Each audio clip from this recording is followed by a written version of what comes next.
Hi, I'm Cindy Halpern, and this message is for President Barack Obama, although I know he will never hear this, but I'm going to say my piece anyhow. President Obama, I believed in you. I wrote it for you twice. I believed that you were going to bring changes to this country, and that you believed in democracy, and you believed in the rights of other countries. But you are not standing with Israel. Israel is the United States' best friend in the Middle East. They are a democracy. They are a people that have been persecuted through the centuries in Europe. And your people have been persecuted for centuries, even though your father was from Kenya and you did not have a background of black African slaves. You live in the United States. You were born in the United States. And these are your people. And having your people gone through centuries of slavery and discrimination, that you don't stand with Israel. And I do not understand this. You were a law professor, you're an educated man, you're a family man, and you do not stand with Israel. You stand with the Arabs. You stand with the people of Gaza who strap bombs onto their children's chests and have their children blown up. A nation of child abusers who don't take care of their children, who don't educate their children, who don't clothe their children, who get money to have their children get blown up. This is who you stand with. You don't stand with Israel, a nation of a tradition of love of God, love of children. And children are our most important resources. No matter what country, no matter what nationality you are, children are the most important thing.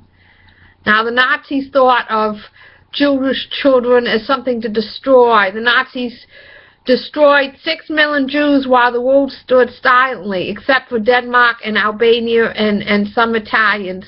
The rest of the world stood silently while Jews were being massacred. I came back from Poland. I saw the killing fields of Poland. I saw where the Nazis did mass murder on Jews. They brought them to cattle cuts. They brought them to Buchenau. They brought them to Majdanek. And the world did nothing. And this is what's happening again. The world is doing nothing. But this time, Israel is able to defend herself, and she will not stand idly by and be destroyed by a nation of terrorists who do not want peace, who have made it clear they do not want to negotiate. Every time Israel gives land, it just ends up being a launching pad for rockets.